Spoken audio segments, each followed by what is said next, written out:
বাচ্চাগুলো খুবই সুন্দর আর খুবই কিউট একেবারে। এখন খিদে লাগছে তো এখন দেখি ওদের রাইখা দিব, ওরা খাওয়া দাওয়া করবে। তো এই যে এই হলুদটা, এইটা হচ্ছে হলো একটার বাচ্চা, এক জোড়ার বাচ্চা এই হলুদটা এখানে। আর এই তিনটা হচ্ছে আলাদা, আরেক জোড়া থেকে আসছে আমার। তো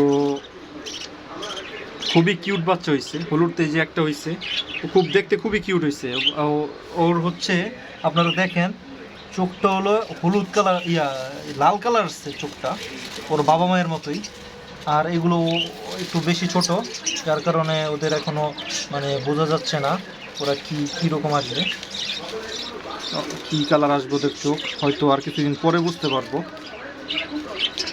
তো আপনারা দেখেন, দেখলেও তো বুঝতে পারতেছেন। মাশাআল্লাহ খুব সুন্দর পাখি, মাশাআল্লাহ খুব সুন্দর পাখি। খাওয়া দাওয়া করবে এই জন্য এখন এরকম চেঁচামেচি করতেছে।